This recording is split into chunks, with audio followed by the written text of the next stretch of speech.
নমস্কার, আমি সৌরভ সরকার।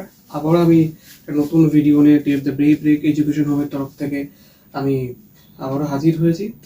তো আজকের আলোচ্য এবং টপিকের বিষয় হচ্ছে যে নোটিশ। সম্প্রতি খুব তাড়াতাড়ি আমাদের মাধ্যমিক পরীক্ষা শুরু হবে 10ই ফেব্রুয়ারি থেকে। তো সেখানে বিভিন্ন রকমের রাইটিং আছে, তার মাঝখানে নোটিশটা খুবই খুবই খুবই গুরুত্বপূর্ণ আমাদের কাছে। এবছর পরীক্ষা আসতেও পারে। তো আমাদের প্রশ্ন হচ্ছে যে নোটিশ যদি আসে আমরা লিখবো কিভাবে। অনেকেরই মনে প্রশ্ন আছে। দেখো, নোটিশ যদি দেয় কোনো টপিকের পর তো দেবে, ঠিক আছে। তো কি, আমি যদি একটা নোটিশ দিই, ফর অ্যান এক্সাম্পল আমি ধরি, in the capacity of the school captain, write a notice informing the students of an educational tour to Murshidabad. You may conclude the following points in your notice. তো কি বলছে, যখন তোমাকে notice দেবে তারপরে কিছু ভিত্তি করে তোমাকে কিছু পয়েন্টস দিয়ে দেবে। কি পয়েন্টস দিয়ে দেবে, যে তোমাকে কি কি বিষয় নিয়ে লিখতে হবে না লিখতে হবে, টোটাল বিষয়টা তোমাকে দিয়ে দেবে। সেখানে 7টা থাকতে পারে, 8টা থাকতে পারে, 9টা থাকতে পারে, পয়েন্ট বিভিন্ন রকম পয়েন্ট সেখানে থাকতে পারে।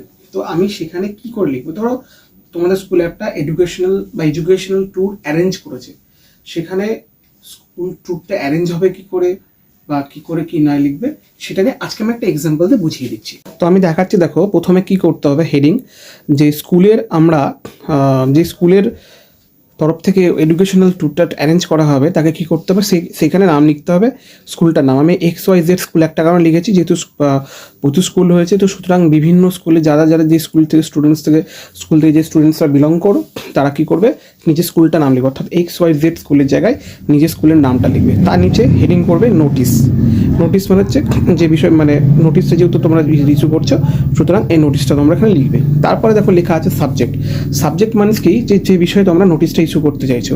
যেমন আমি যে উদাহরণটা দিলাম সেটা যদি ধরি, তাহলে কি হবে, লিখতে হবে এডুকেশনাল ট্যুর টু মুর্শিদাবাদ বা টু কলকাতা বা টু হুগলি, বিভিন্ন জায়গায় যেখান থেকে যে ট্যুরটা করার চেষ্টা করবে সেখান থেকে সেই সাবজেক্টের নামটা দিবে।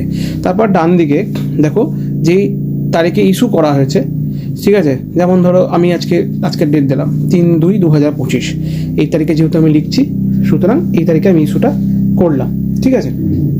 হ্যাঁ, আর এই যে পয়েন্টসগুলো তোমাদেরকে দিলাম, প্রথমে তোমাদেরকে এই পয়েন্টসটা ফলো করতে হবে।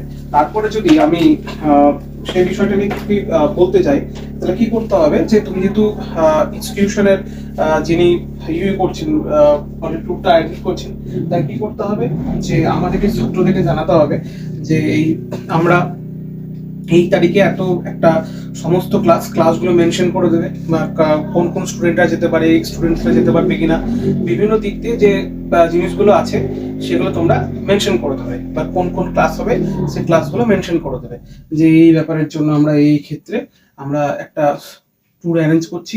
কোনো হিস্টোরিক্যাল ব্যাপার হোক, কোনো জিওগ্রাফিক্যাল ব্যাপার হোক, বা কোনো একটা ট্যুর বিভিন্ন ক্ষেত্রে আমরা যেগুলো অ্যারেঞ্জ করে থাকি সেই হিসেবে করছি।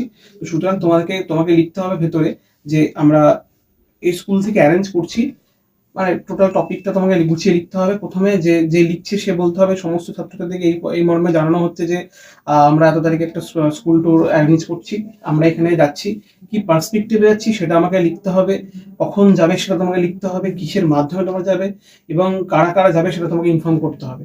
করবার পর, ঠিক আছে, টোটাল ব্যাপারটা গুছিয়ে লিখতে হবে, ঠিক আছে। মোটামুটি ভালোভাবে বেশ গুছিয়ে লিখতে পারবে, এমন ভাবে যেমন স্কুলে যেহেতু নোটিশগুলো যখন তোমরা পড়ো, তখন স্কুলে যে নোটিশগুলো আছে সেই নোটিশগুলো যখন দেখবে টিচাররা বা ম্যামরা বা হেড স্যাররা যারা দিয়ে থাকেন, খুব সুন্দরভাবে ডিটেলস ভাবে দেওয়া থাকে, ঠিক আছে। তো সুতরাং এইভাবে তোমরা ভালোভাবে একদম ডিটেলসে নোটিশটা লিখবে। লেখার পর তোমাকে কি করতে হবে আমি দেখিয়ে দিচ্ছি একবার। লেখার পর তোমাকে এখানে লেখা আছে signature school captain XYZ school, অর্থাৎ যে ছাত্র তাকে ক্যাপ্টেন করা হয়েছে তার এখানে সিগনেচার থাকবে, আর সিগনেচার অফ হেডমাস্টার বা হেডমিস্ট্রেস, যিনি স্কুলের হেডমাস্টার বা হেডমিস্ট্রেস আছে তার সইটা লাগবে, ঠিক আছে। তো এটা হচ্ছে সম্পূর্ণ একটা নোটিশের একটা জাস্ট মানে জেরক্স কপি বলবো না, কার্বন কপি, ঠিক আছে। তো বা একটা প্যাটার্ন বলতে পারো, যে তোমাকে এই প্যাটার্নে লিখতে হবে এবং ভেতরে লেখাটা থাকবে। অবশ্যই লেখাটা সবসময় চেষ্টা করবে, দেখো বেশি বড় করার চেষ্টা করবে না, বেশি শর্ট ফর্মে করার চেষ্টা করবে না, বা বেশি শর্ট ফর্মে করার চেষ্টা করবে যাতে আমি যেটুকু প্রয়োজন সেটুকু লিখবো, এবং যেন প্রত্যেকটা ছাত্রছাত্রী প্রত্যেকটা মানে একজন যিনি লিখছেন তার সেই লেখাটার মাধ্যমে যেন প্রত্যেকটা ছাত্রছাত্রী ক্লিয়ার হয়, এবং যিনি এক্সামিনার আছেন তিনি যেন পড়ে বুঝতে পারেন যে নোটিশটা তুমি বুঝে করেছো, না বুঝে করোনি। তো সুতরাং যেটুকু প্রয়োজন সেটুকু ডিটেলস দেবে, তাহলেই হবে। আশা করি আমি বোঝাতে পেরেছি তোমাদেরকে। এছাড়া যদি আরও তোমাদের টপিক লাগে তোমরা অবশ্যই কমেন্ট করো। আর যেহেতু আমাদের চ্যানেলটা নতুন, সবাই একটু শেয়ার সাবস্ক্রাইব করে দিও, প্রত্যেকটা ভিডিওস দেখো। তোমাদের যদি কোনো মতামত থাকে অবশ্যই আমাদেরকে জানাবে, আমরা সেটা আনন্দ হিসেবে গ্রহণ করব। আরও মাধ্যমিক, উচ্চ মাধ্যমিক এবং বিভিন্ন বিষয়ে নতুন নতুন টপিক আসবে। প্রতি সপ্তাহে আমাদের 3 থেকে 4টে করে ভিডিওস আসবে। তোমরা অবশ্যই একটু আমাদের সঙ্গে থাকো। ধন্যবাদ।